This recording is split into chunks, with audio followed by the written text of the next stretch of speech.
Segunda Crônicas 20 tem como título Josafá derrota Moabe e Amon. Vamos ver algumas partes selecionadas do capítulo, porque o texto é extenso. Segunda Crônicas 20, versículo 1 diz assim: Depois disso, os Moabitas e os Amonitas, com alguns dos Meunitas, entraram em guerra contra Josafá. Então informaram a Josafá: um exército enorme vem contra ti de Edom, do outro lado do Mar Morto. Já está em Hazazon Tamar, isto é, em Gedi. Alarmado, Josafá decidiu consultar ao Senhor e proclamou um jejum em todo o reino de Judá. Versículo 15. Ele disse: escutem todos os que vivem em Judá e em Jerusalém e o rei Josafá. Assim lhe diz o Senhor: não tenham medo, nem fiquem desanimados, por causa desse exército enorme. Pois a batalha não é de vocês, mas de Deus.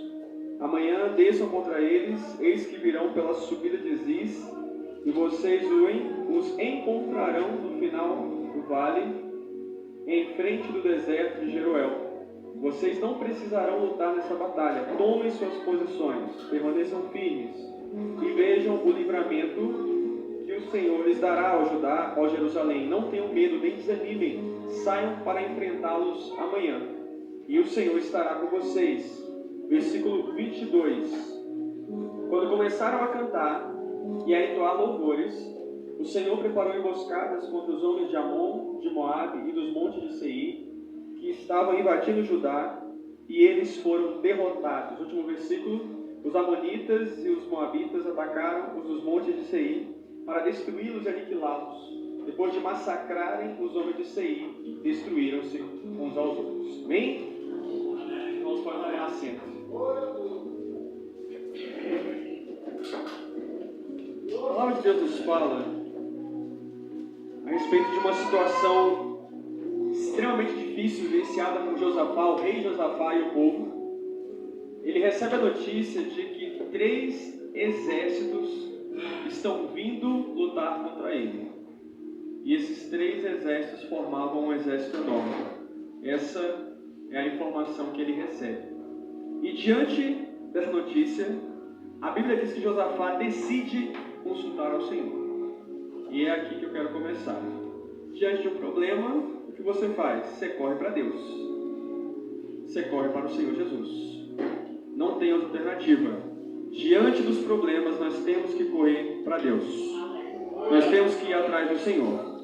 Não é expresso claramente no texto o motivo desses 3 povos se levantarem contra Josafá. Ele simplesmente recebe a notícia de que tem 3 povos que estão vindo contra ele. E se nós formos analisar isso nas nossas vidas, muitas vezes pessoas se levantam contra nós e não há motivo aparente. Você simplesmente recebe a informação de que alguém está se levantando, de que alguém está falando mal, de que alguém está caluniando, de que alguém está contendendo, gerando uma intriga, uma contenda. Não tem motivo. É muito comum quando a pessoa é nova convertida, ela se perguntar: mas pastor, eu não fiz nada, eu tenho consciência de que eu não disse isso, eu não fiz aquilo. Não tem que ter motivo. O diabo, ele não tem um motivo básico para se levantar. Ele se levanta e ponto final. O texto fala dessas 3 nações, 3 povos se levantando. E do ponto de vista humano, seria impossível Josafá vencer. E esse é o Deus que nós servimos. Nós servimos o Deus de causas impossíveis. Tem coisa que para mim e para você não vai fazer sentido. Do ponto de vista humano, não tem como, não tem jeito, não tem por onde. Deus arruma uma solução. E o texto vai nos dizer que foram 3, os Moabitas, os Amonitas e os Meunitas, ou também chamados povos de Seir. Os 3 se uniram contra ele, contra o povo dele. E às vezes não tem só uma pessoa se levantando. Às vezes é uma panelinha, É 1, 2, 3, eles se unem contra você. É o que está relatado aqui no texto, Mais de um se unindo para falar mal, para denegrir, para atrapalhar. A informação que ele recebe é que eles vinham de Edom, do outro lado do Mar Morto. Segundo os estudiosos, essa região era a região de Sodoma. Sodoma é aquela cidade promíscua, depravada, pervertida, que junto com Gomorra foi destruída por Deus. Então, eles vieram da região de Sodoma. Simbolicamente falando, são pessoas que vêm do mundo para se levantar também. Né? Às vezes quem é do mundo se levanta contra você. Por que você é crente, quer ser mais do que os outros, porque no seu passado você fez isso, porque aquele dia você errou, você falhou, né? O povo do mundo se levanta contra o povo de Deus. E o texto vai nos dizer, amados, que a credibilidade de Josafá ela tinha sido alterada. Houve uma época em que Josafá tinha uma credibilidade maior. As nações vizinhas, se você for ler os capítulos anteriores ao capítulo 20 de 2 Crônicas, as nações vizinhas, elas temiam Josafá, mas agora não estão temendo mais.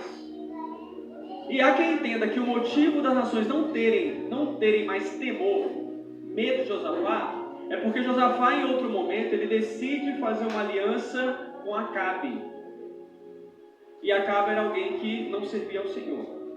Era alguém que até conhecia a palavra de Deus, a vontade de Deus, mas era uma capa, era uma falsidade. E há quem entenda que essa aliança, essa proximidade traz consequências para Josafá. Perceba que Josafá era um homem de Deus, mas já Acabe, ele já descreve Acabe como o pior rei de Israel, que permitiu que fossem levantados altares para Baal, o esposo de Jezabel, né? Então, às vezes, as pessoas olham para você de um jeito, mas você decide estragar aquele testemunho, aquela aparência, aquela credibilidade. Talvez alguém olhasse e pensasse, olha, ele não é de Deus como a gente pensava. Como é que alguém de Deus vai se misturar com Acabe? Perceba que até o mundo sabe, até o mundo lá fora sabe que as coisas de Deus não se misturam. Mas alguém pode pensar, não, mas eu tenho tudo isso porque é o meu mérito, é algo que eu faço. E Deus está dizendo, você tem porque sou eu na sua vida. Mas se você decide me desobedecer, né, fazer alianças que eu não estou, você perde. E aí você vê que cadê eu? Né? Se você tirar eu da sua vida, consequências também vão vir. Diz a palavra de Deus que Josafá recebe essa notícia e ele teme, ele fica alarmado. Diante do problema ele teve medo. E é natural nós termos medo, porque ninguém aqui é super-herói. Faz parte da natureza humana, né? Termos medo. Meu Deus, né? Estou desempregado, o que vai ser? Olha, fui acometido por uma doença, né? E o médico disse que a coisa não está boa. É natural. O que nós não podemos permitir é que esse medo venha nos dominar e venha fazer com que venhamos tomar decisões erradas. Eu já preguei aqui nesse ministério sobre Daniel na cova dos leões. Uma das coisas que eu comentei foi que não está claro na Bíblia que Daniel não teve medo. Veja bem, eu não estou dizendo que Daniel teve medo ao ir para a cova dos leões, nem que ele não teve.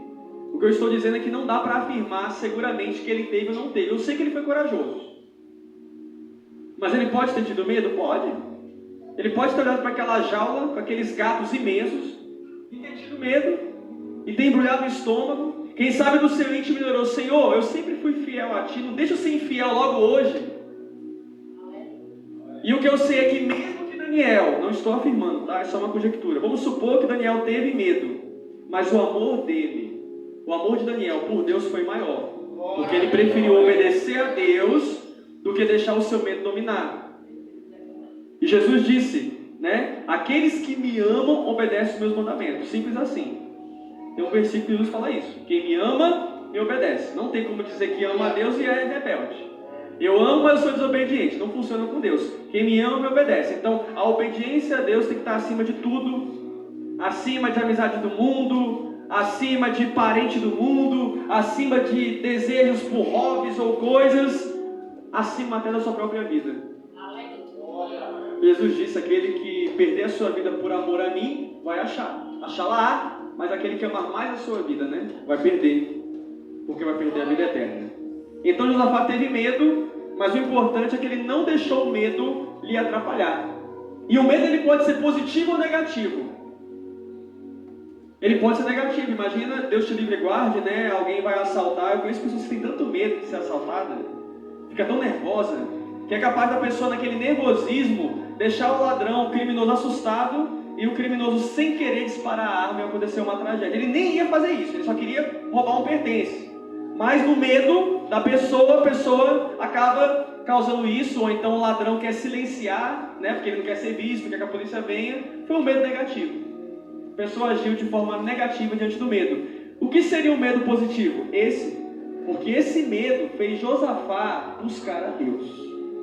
E a Bíblia fala que todas as coisas cooperam para o bem. Se tem algo que está fazendo você ser mais crente, isso é positivo. Às vezes, durante uma prova, um deserto, porque quando você está bem, você não ora, você não vem para a igreja. Quando você está bem, você dá atenção para o amigo, para a amiga, mas para o amigo certo, você não dá atenção para ele. E Deus nos conhece, Deus sabe cada um de nós. Aí quando a coisa aperta, opa, lembrei de Deus, tem que buscar Deus, tem que ler a palavra, tem que orar, tem que jejuar. Vamos ser sinceros, Deus nos conhece. Eu não conheço, mas Deus conhece você. Então Josafá decide buscar a Deus, então foi um medo positivo. E o texto fala que ele reuniu-se com o povo dele, que veio de várias cidades, todas as cidades vieram, ele proclama, vamos orar, vamos jejuar, e todo o povo vem. No final, já lemos aqui que o povo teve vitória. Mas antes da vitória, teve um povo que se reunia para buscar a Deus. Então não esqueça disso. Tem gente que quer a vitória, mas não quer buscar a Deus. Tem que buscar a Deus. Tem que ter oração. Então Josafá ele começa orando. Depois tome um tempo e leia o texto. Não li o texto aqui porque o texto é imenso, né? Senão tomaria tempo da mensagem, né? Do que só focar alguns pontos. Mas quando você vai ver a oração de Josafá, é uma oração belíssima, maravilhosa, porque ele começa reconhecendo que Deus é Deus, que Ele governa tudo. Tu és o Deus dos nossos antepassados, essa terra quem deu foi o Senhor, né? O Senhor tem nos protegido, é o Senhor que nós buscamos. Me chama a atenção a oração de Josafá, porque ele não começa essa oração indo direto no problema, como muitos de nós fazemos. A verdade é que a gente nem lembra mais de elogiar Deus, ou de procurar ter uma intimidade. Muitos de nós já chama a Deus na hora, focando logo no problema. Senhor, eu estou com esse problema, é o problema A, o B, o C, o D, e resolva. Parece que é o gênio da lâmpada, né? Está ali só para conceder desejos. Cadê a intimidade? Só quer, né? E quando você gosta de alguém de verdade, você não é interesseiro por essa pessoa, né? Você se interessa pela pessoa, né? Olha os pais com os filhos, né? Os pais, eles se interessam pelos filhos. Como é que foi o seu dia? Como é que foi na escola? Está se dando bem no seu novo trabalho e tal? Se interessa por você. Pode até em algum momento pedir alguma coisa, mas é depois de outras conversas, outros interesses. Um filho, uma filha que ama o pai, não é interesseiro, mesmo que você queira algo que seu pai te dê, mas você pergunta, se interessa, né? E tem que ser assim com Deus, amados. Muitas vezes nós somos o interesseiro, só pensamos nele para resolver coisas, e aqui ele cria, você vê que ele tem uma intimidade com Deus, ele começa a enaltecer Deus, e ele vai dizer, olha, se alguma desgraça nos atingir, nós nos colocaremos em tua presença diante deste templo. Ele está afirmando que se tiver algum problema, ele corre para a igreja. Isso é algo maravilhoso, porque tem gente que muitas vezes diante do problema sai da igreja. E ao contrário, diante do problema você tem que correr para a igreja, correr para a casa do Pai, para a casa da bênção, para o lugar de provisão. E me chama a atenção, quando você vai ler os versículos 8 e 9, no 8 ele diz assim, olha, ele diz assim, nós construímos um santuário em honra ao Senhor. Olha o que ele fala no 8, né? E no 9 ele fala que eles se colocam diante do templo. Eu vou traduzir para você. Nós construímos um santuário em honra ao Senhor. É uma igreja, né? Nós temos um templo físico, uma igreja, um lugar para se reunir e te buscar. Esse lugar é teu. A placa é o teu nome. E o que a gente faz? A gente se coloca nesse lugar. Estamos sempre nesse lugar. Traduzindo, nós temos uma igreja e nós congregamos. Isso aqui é um argumento claro contra os desigrejados.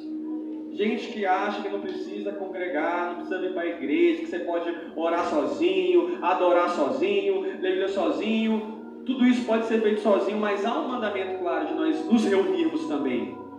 Ele está dizendo isso, nós temos uma casa de Deus e nós já buscamos a Deus. Então, primeiro argumento, não somos desigrejados. E segundo argumento de Josafá, que esse eu acho incrível, ele está dizendo basicamente o seguinte: eu estou aqui, Senhor, para te relatar um problema. Fiquei sabendo que 3 exércitos estão vindo para acabar com a gente. É um problemão para mim e para o nosso povo. Mas antes disso, eu quero te lembrar que nós já tínhamos uma igreja e nós já estamos sempre lá na tua presença. Em outras palavras, eu até estou aqui para pedir uma bênção, não vou ser hipócrita não. Mas lembra-se, Senhor, que a gente não está atrás do Senhor apenas atrás de bênçãos. Nós já estávamos atrás do Senhor antes mesmo de ter problema. Não busque a Deus apenas quando tem problema. Já esteja buscando constantemente. Louvado seja Deus, é 2026 começamos, nós já estamos aqui. E é a primeira agenda do ano aqui neste lugar, me sinto honrado de estar com vocês. Busque a Deus antes de ter problemas. Daniel já orava, a Bíblia fala que Daniel orava 3 vezes por dia. Antes de ser lançado na cova, não precisou ir para a cova para lembrar de Deus. Já orava antes de ter cova. E quando teve cova, Deus mandou o anjo e fechou a boca do leão. É assim que nós devemos agir. Então Josafá ele começa a dizer, olha, o Senhor não permitiu que nós invadíssemos o território deles, mas eles querem invadir o nosso território. Isso aqui é muito claro nas nossas vidas. Às vezes, amado, você pergunta assim, meu Deus, eu não fiz mal para fulano, mas por que fulano está fazendo mal para mim? Quem nunca passou por isso? É o que ele está dizendo. A gente não atacou eles, a gente não tomou a terra deles, mas eles querem nos atacar e querem tomar a nossa terra. E quando Josafá fala isso, existem outros textos bíblicos que corroboram com esse relato. Porque a Bíblia diz que há um momento onde eles passam por uma terra, né, a terra dos Moabitas, né, a terra dos montes de Seir, onde haviam descendentes de Esaú, e Deus diz o seguinte, olha, eles estão com medo de vocês, mas muito cuidado com eles, não provoquem eles, e tudo que vocês consumirem de alimento ou de água, vocês vão pagar com prata. Ou seja, Deus não deu permissão do povo de Deus invadir essas terras.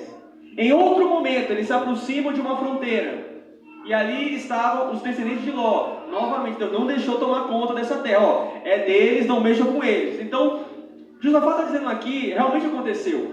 Eles podiam ter invadido, o povo de Israel podia ter invadido outras terras. Deus não deixou, essas terras não, são deles. Agora eles querem invadir a sua. Vejam aqui a forma como eles estão retribuindo. Desde que você faz o bem, a pessoa retribui com o mal. A ingratidão, né?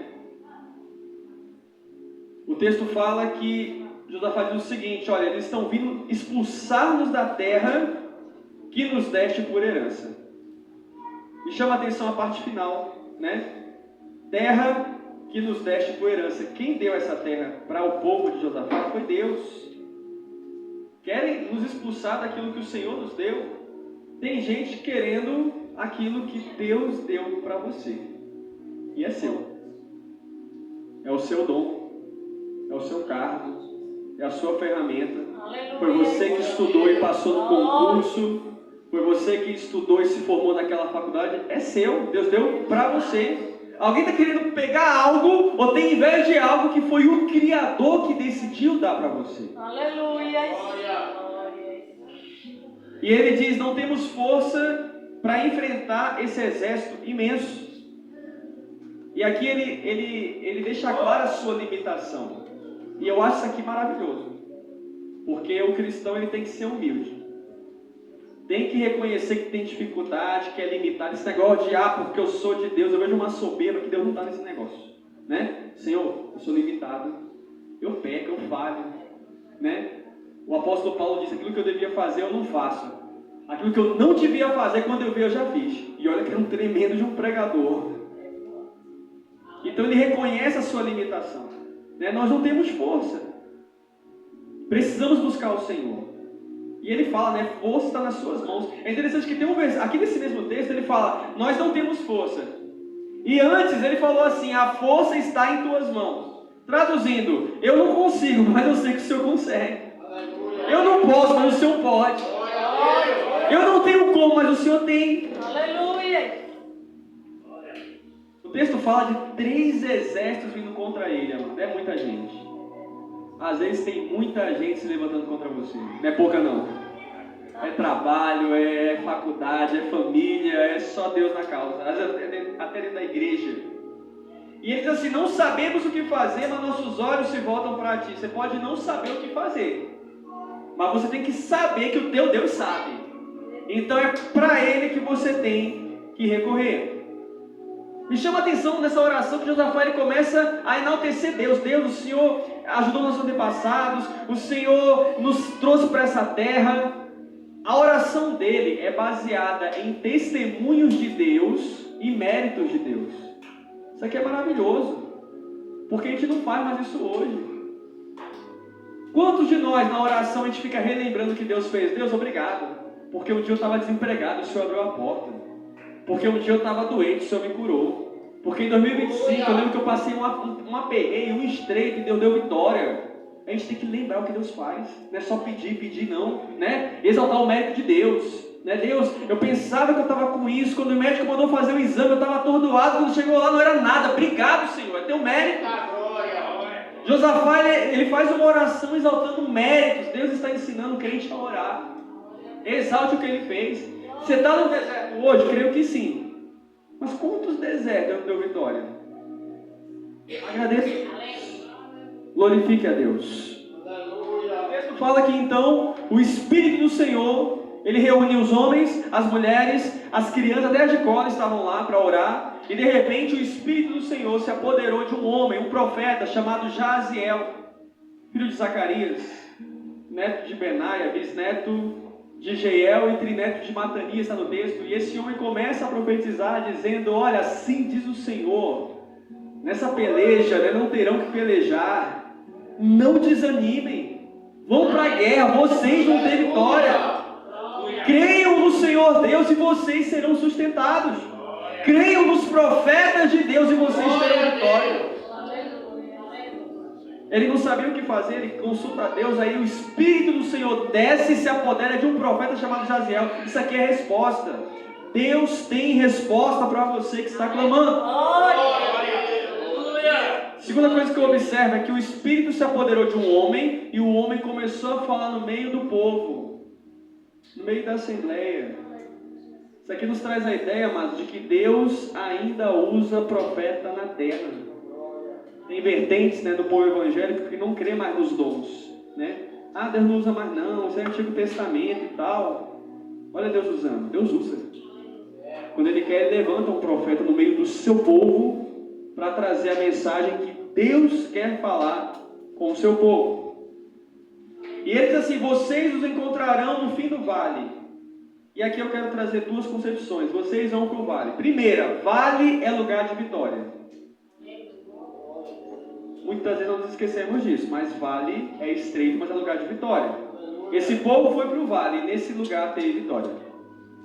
A Bíblia diz que Davi venceu Golias. E o texto fala que Golias estava, o povo de Golias, que eram os filisteus, estava de um lado, e o povo de Davi, que eram os israelitas, estavam do outro, e no meio estava o vale. Davi venceu Golias no vale. Vale é lugar de vitória.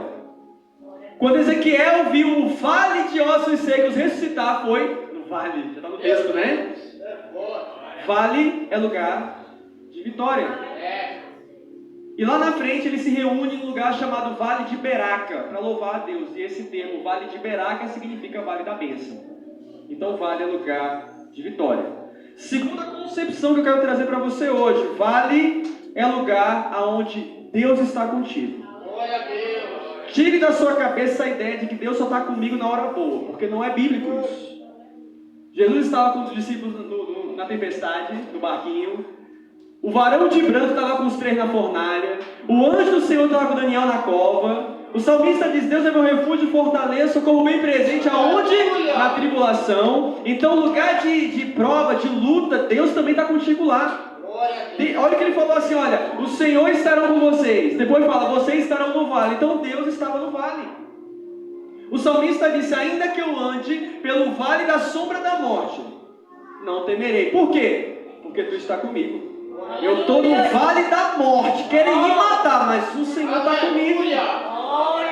Quando Davi parte para cima de Golias, olha o que ele fala: tu vem contra mim com lanças, espada e dados, mas eu vou contra ti em nome do Senhor. O que é em nome? Em nome significa: eu não estou aqui sozinho, eu sou um representante dele, eu vim aqui em nome dele, eu sou um mensageiro dele, eu estou aqui por ele. Tu acha que tu é grande, mas o maior está comigo. Ali foi até humilde da parte de Davi, porque ele não está dizendo: olha, eu estou aqui sozinho porque eu sou o valentão. Não, eu só estou aqui porque eu sei quem está comigo. Se Deus não estivesse comigo, eu não viria. Então Deus fala: vocês não precisarão lutar nessa batalha. Vejam o livramento que o Senhor lhes dará. Perceba que se eu não preciso lutar, eu só vou ver o livramento. Aqui Deus não estava chamando eles para serem instrumentos. Deus estava chamando eles para serem espectadores. Tem horas que Deus vai usar você, mas tem horas que Deus não vai usar você, Ele vai usar as circunstâncias, tu vai só olhar. Tem hora que Deus usa você, né? Vai orar para alguém, vai evangelizar alguém, prepara uma comida, pula anjo da igreja, que você diz daquilo, está usando você. Mas tem horas que você não vai ser usado por Deus. Deus vai usar as circunstâncias, você só senta, pega a pipoca e vê o espetáculo que Deus vai preparar para você. Diz a palavra de Deus que vocês não vão precisar lutar nessa batalha. Me lembra Moisés, né? O Senhor pelejará por vós, e vós vos calareis. Não vai precisar lutar. E ele diz, vocês não precisarão lutar nessa batalha, mas saiam para enfrentá-los. Eles deveriam ir para a guerra, mesmo não tendo que lutar. E aqui vem os críticos. Mas por que Deus manda eles irem para a guerra, se na guerra eles não vão ter que guerrear? Amados, ir para a guerra é o mínimo que você tem que fazer, que é fazer a sua parte. Você tem que sair da sua zona de conforto. Você tem que pelo menos fazer aquilo que Deus está mandando, né? Ir para a guerra é fazer a sua parte. Não ter que lutar é Deus fazendo a parte dele. Mas você tem que se envolver com a causa. Tem gente que não quer nem se dispor para Deus, né? Tem certas pessoas, amados, que se fosse realizar o desejo delas, eu acho que a Vitória tinha que ir na casa dela, bater na porta, entrar, ir no quarto, já está deitada ali, ainda colocar na boca dela o banquete. E a gente tem que pelo menos ir para a guerra. Você tem que pelo menos orar, pelo menos se converter, pelo menos congregar, pelo menos vá para a guerra. Faça aquilo que você pode fazer, o mais difícil ele fará. A guerra é um lugar difícil. É interessante que quando nós estamos com uma dificuldade, a primeira coisa que você faz é chamar a Deus. Deus, vem cá. Deus é isso, Deus é aquilo. Né? Na hora da dificuldade, primeira coisa que você faz é automático, né? Deus. Por que na hora da guerra, que Deus vai guerrear, você não vai estar com Ele? Você tem que estar com Deus na hora da bênção, na hora da paz, e tem que estar com Deus na hora da dificuldade também. Porque quando a gente ama alguém, a gente está com ela em todos os momentos. Né? É na saúde, é na doença, é na pobreza, é na riqueza. Por quê? Porque você ama fulano, né? Você que ama seu filho, está com ele em todos os momentos. Na dificuldade e na prosperidade. Então nós temos que estar com Deus. O texto fala que eles louvaram ao Senhor em alta voz. Aqui não é uma gritaria, não é um som desregulado, não é algo para desmerecer quem louva abaixo. Porque Deus não está nessa questão de louvar alto ou baixo, Ele está na sinceridade do coração, né? Tem muita gente atacando um ao outro, né? Ah, mas tem que fazer assim, o outro tem que fazer assado. Ei, cada um adora Deus do seu jeito. Respeite. A questão é adorar em espírito e em verdade. Então o texto fala que eles começaram a adorar em voz alta. E esse voz alta, amados, é porque demonstra intensidade, né? Dedicação. Tem gente que grita quando ia no mundo para um show ou para um estádio de futebol, mas quando é para Deus você não exalta Ele, não tem prazer de falar para Ele. Mas por coisas dessa terra, efêmeras, vãs, passageiras, a gente grita, esgoela. E para Deus? Eles partiram então para o deserto de Tecoa. E Josafá disse: tenham fé no Senhor, vocês serão sustentados. Ei, quem crê em Deus, Deus sustenta. Glória a Deus. Alguém pode estar se perguntando: e por que eu não estou sendo sustentado? Das duas, uma, ou não está crendo em Deus, ou está crendo em coisas. Está depositando sua fé em outras coisas, porque o nosso Deus sustenta, o nosso Deus cuida. E ele ainda diz: tenham fé nos profetas do Senhor, e vocês terão vitória. Quando você crê no profeta de Deus, no mensageiro de Deus, Deus te dá a vitória. Aí alguém pode dizer assim: ah, pastor, mas eu acreditei na profecia e não cumpriu. O texto fala: creia nos profetas do Senhor. O meu Deus não mente. O meu Deus não erra. A Bíblia fala que um profeta é reconhecido quando a profecia se cumpre. Se alguém falou algo e não aconteceu, tipo assim, nunca aconteceu, então não foi Deus que falou. Ou talvez vai acontecer, mas a pessoa está ansiosa querendo antecipar uma coisa que Deus falou, eu disse que ia fazer, mas não falei o tempo. Você que quer que seja agora, desse jeito, e eu quero que seja depois de outro jeito. Então, ele diz, creiam nos profetas do Senhor. Você precisa dar atenção aos mensageiros de Deus. Cuidado com o que você está ouvindo. Às vezes ouve pessoas que não tem nada a acrescentar, nada a agregar, bota você para baixo, bota dúvida em você, é pessimista, né? Você conta um sonho, conta um projeto, a pessoa só dá para trás e critica. Dê ouvidos aos profetas do Senhor. Deus tem vitória para você. E a postura de Josafá, ela contrasta com a postura que ele teve anteriormente, porque outrora, Josafá não deu ouvidos a um profeta do Senhor chamado Micaías. Aí agora ele dá ouvidos ao profeta do Senhor chamado Jaziel. O que eu estou dizendo, amados? Às vezes tem gente que quebra a cara, porque não dá ouvidos aos homens, aos mensageiros de Deus. Mas Josafá aqui, ele se conserta, né? Ele, opa, antes eu não escutei, agora eu vou escutar. Quem sabe você foi a pessoa com o coração resistente, que antes não queria ouvir o profeta de Deus, mas agora escute. E Deus há de prover na sua vida.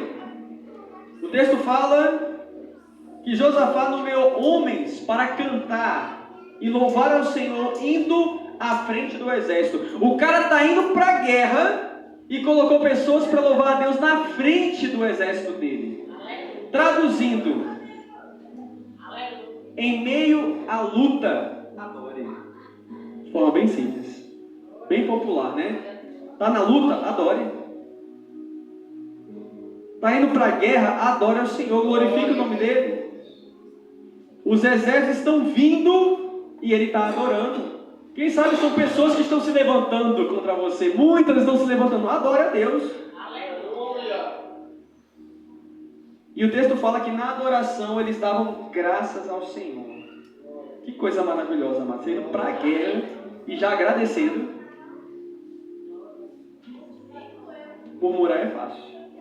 Reclamar é fácil. Agora você na luta agradecer, nem conquistou a vitória ainda, nem aconteceu o desejo do seu coração. E se agradecer, olha o segredo da vitória aqui. Cantar depois que tem vitória na guerra é fácil. Eu quero ver você cantar indo para a guerra, indo para a luta, indo para a morte.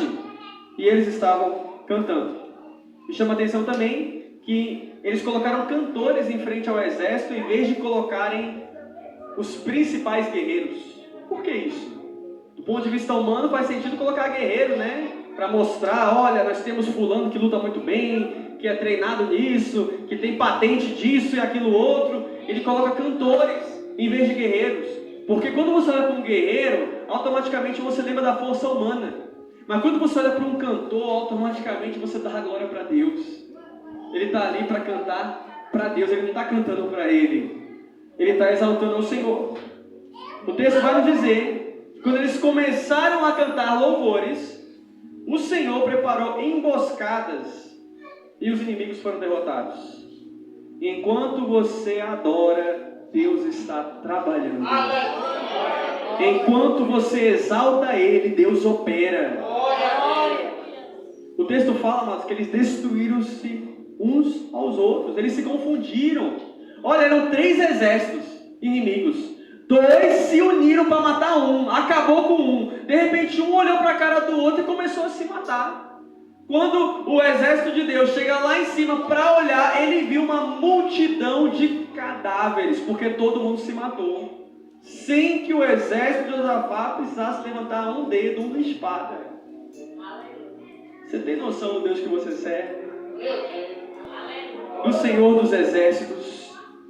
Alguém pode olhar e dizer, mas que vitória estranha. Tem que pelo menos rolar uma espada, descer um pouquinho de sangue na canela. Que vitória esquisita. E aqui está um dos pilares de Deus, que muita gente se surpreende até hoje. Tem vitórias que são estranhas. Não é do jeito que a gente pensa, não é da forma que a gente imagina, né? É de uma forma assim, olha, eu não imaginava, aconteceu isso, aconteceu aquilo, estava desempregado, mas do nada encontrei alguém na rua que conhecia não sei quem, falou não sei quem, aí me chamaram, como assim, né? Deus faz isso. Sempre estava dando errado na minha casa por isso, aí de repente apareceu uma situação que mudou tudo.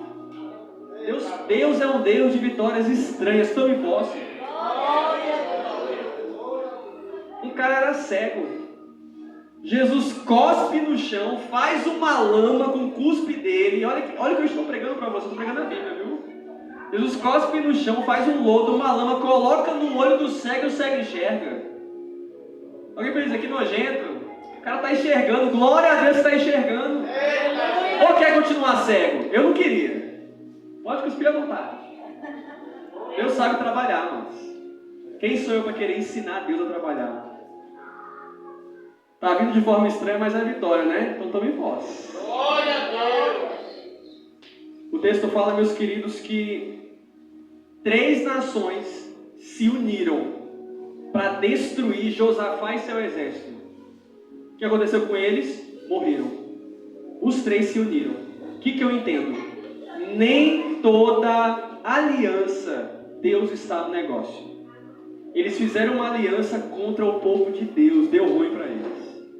Cuidado com as alianças. Cuidado com as pessoas que você põe na sua casa, na sua mesa. Cuidado com pessoas que você confia seus sonhos, seus projetos, que você tem vontade de desabafar. Nem toda aliança Deus está no negócio. Tem aliança que você faz para se destruir. E o texto fala que o povo de Josafá não levantou um dedo. O povo de Deus levantou um dedo contra o inimigo. O inimigo foi destruído. Sabe por quê? Porque quem se levanta contra você, quem quer o mal contra você, vai cair sozinho. Aleluia! Não precisa levantar o dedo, a espada. Tem gente que a maldade é tão grande, né? Essa maldade vai destruir ela mesma. Isaías capítulo 8, versículo 9 e 10, eu acho que é um texto que retrata bem aqui, segundo a Crônicas 20, diz assim: continuem a fazer o mal, ó nações, e vocês serão destruídas. Se preparem para o combate, e vocês serão destruídas. Suas estratégias serão frustradas, seus planos não terão sucesso, pois Deus está conosco. Pode se levantar contra você, Deus está contigo, pode se levantar, pode falar mal, pode fazer conchal, pode criticar, apontar, julgar, levantar. Deus está contigo, alguém não vai ter sucesso. Não tem como. Ah, mas eles são muitos, estão sozinhos. Tu, você, mais Deus é maioria. O texto fala que quando o povo de Josafá foi para o lugar onde se avistava, ou seja, ver, né, avistar, ver, e olharam, eles só viram somente cadáveres. Amados, o povo de Deus foi para o lugar que para muitos poderia ser o pior momento da vida deles. Era o momento de você ver o seu inimigo cara a cara, os olhares de ódio, a espada que queria cortar o seu ventre. Era o momento deles se depararem com a morte. E em vez de eles se depararem com a morte, eles viram a morte de toda aquela multidão. Às vezes Deus vai tirar a vitória no pior momento da sua vida. Aleluia! Você está achando que vai ser o pior e vai ser o melhor. Ah, é o fundo do poço. Sabe o que é bom do fundo do poço? Não tem como descer mais. Não tem como olhar para baixo. Quando chega no fundo do poço, só olha para cima. E no alto, quem está é o Altíssimo. Quando você pensar que não tem mais jeito, Deus surpreende. Mexeram com o povo de Deus. E quando mexe com o povo de Deus, tem cobrança. Podemos até comparar Josafá e os exércitos com Ezequiel e os ossos secos. Porque aqui, amados, nós vemos que quando Josafá olhou, eles viram que o exército enorme virou um monte de cadáveres. E quando Ezequiel chegou no vale, ele viu que aquele vale de ossos secos, quando ele profetiza, virou um exército em pé. Deus tem poder de abater e de exaltar. Quando Deus quer, 3 exércitos vivos morrem. E quando Deus quer, um vale de ossos secos cria vida, cria nervo, cria pele, cria órgão e fica de pé. É Deus dizendo: quem faz sou eu. Tudo está no meu poder. Está tudo vivo, de repente fica morto. Está tudo morto, de repente fica vivo. É Deus que faz, amados. E ambos são casos inacreditáveis, são incríveis, né? O texto fala que Josafá e os soldados foram saquear os cadáveres. Porque é costume, quando um exército derrota o outro, o que morre não vai usar mais. Então o que está vivo vai lá e pega objetos de valor, roupas, instrumentos. O texto fala, meus queridos, que eles ficaram 3 dias, né? Pegando os pertences. Era o foco deles? Não era. O que eles precisavam era de livramento. Senhor, querem matar a gente, nos livra. Deus livrou. Só que além do livramento, agora teve essa bênção material. Pegaram um monte de armas, de instrumentos, de objetos. Deus tem uma bênção material inesperada na sua vida, creia. Aleluia! Você está buscando uma coisa, Deus está dizendo, vai receber, ainda vai receber algo a mais. Aleluia! E o texto fala que eles passaram 3 dias recolhendo os cadáveres e tiveram que interromper, porque era tanta coisa que eles não conseguiam carregar. É Deus dizendo, eu vou te abençoar tanto, que vai ir além das suas expectativas. Tem bênção que é difícil de carregar. A Bíblia fala que Pedro passou a noite inteira tentando pegar peixe, não conseguiu. Quando foi de manhã que Jesus deu a ordem, foi tanto peixe que a Bíblia diz que os barcos quase naufragaram e a rede quase rompeu. Deus pode te abençoar tanto, vai ficar até difícil de administrar as bênçãos. É aquele louvor, né? Deus, eu tenho tantas bênçãos. Meus pais. Então eles tiveram que voltar para casa. Se quiserem pegar mais, tem que voltar depois. Deus está dizendo o seguinte, Deus é poderoso para colocar uma bênção tão grande na sua vida, que você vai precisar de várias oportunidades para desfrutar daquela bênção. Não vai ser só 1 ou 2 vezes. Deus coloca algo na sua vida que você vai levar dias desfrutando da mesma bênção. O texto fala então que eles voltaram para Jerusalém e foram ao templo do Senhor. Amados, quando as coisas começarem a dar certo, não esqueça de Jesus, não. Tem gente que quando a coisa dá certo, tchau Deus, já consegui o que eu queria. Não tem mais tempo de ir no culto. Eu estou tão abençoado, né? Eu fui promovido no meu emprego, estou ganhando mais, estou tendo mais a fazer, não tenho tempo. Será que é melhor vir para a igreja desempregado? Quando as coisas começarem a dar certo, não esqueça de Deus. Venha para a presença.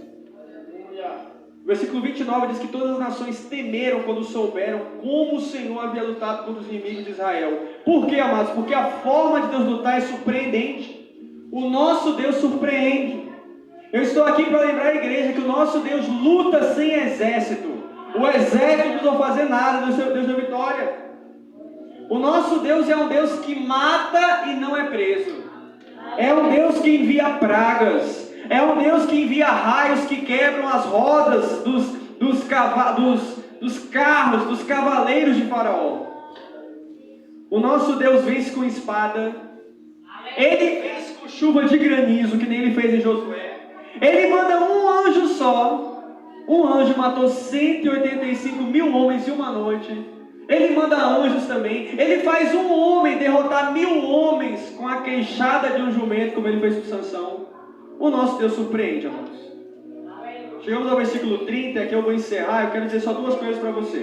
Primeira, Deus encheu o povo de alegria, versículo 27. E Deus concedeu paz, versículo 30. Eu quero dizer para você, receba paz. Receba alegria. Que Deus alegre o seu coração. Eu não sei a tua vida, a tua prova, a tua luta, como está naquela casa, naquele ambiente, está sem paz, está preocupado, está perturbado, receba paz. A Bíblia diz que o nosso Deus é um Deus que dá uma paz que excede todo entendimento. Sabe o que é isso?